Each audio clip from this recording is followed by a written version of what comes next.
जिलावासी को भेटी देइछंती मुख्यमंत्री। जिलावासी दीर्घ दिनर स्वप्न आज पूरण करिछंती मुख्यमंत्री मोहन चरण माझी।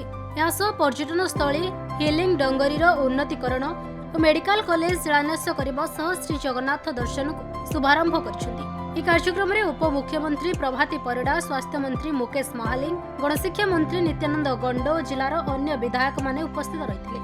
नवरंगपुर जिला स्वास्थ्य अनेक कष्ट सही आसिथिबा समय मुख्यमंत्री शिलान्यास करी जिलावासी स्वप्न पूरण करिसेंती।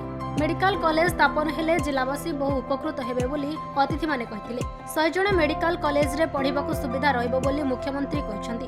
चिकित्सा पई आंध्र प्रदेश किबा भुवनेश्वर जाउछंती और अधिक खर्च होउतिबा अभियोग होइतिला। सेथिपई सरकार चिंता करी जिल्ला रे मेडिकल कॉलेज शिलान्यास करिसेंती। तेबे एही कार्यक्रम रे जिल्लार प्राय 1000 संख्या रे लोक उपस्थित रहिथिले। आम समस्तंकर आराध्य देवता होउछंती महाप्रभु श्री जगन्नाथ।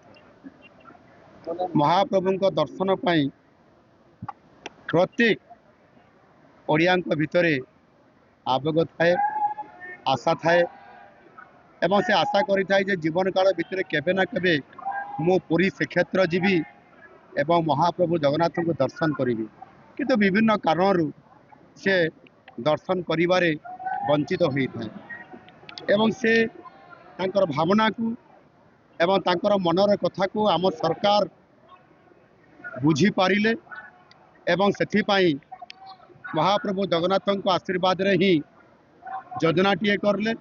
आउ से योजनार ना होची श्री जगन्नाथ दर्शन। श्री जगन्नाथ दर्शन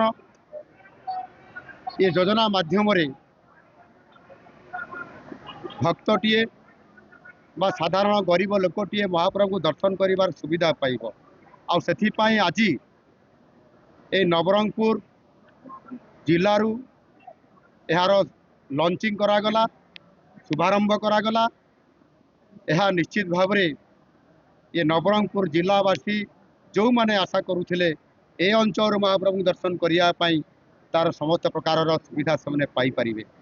यह सहित मध्य आज सम्बलपुर जिल्लारू, ब्रह्मपुर एवं भद्रक एवं बारिपदारू मध्य ये सुविधा मध्य समाने पाइबा पई जाउछंती।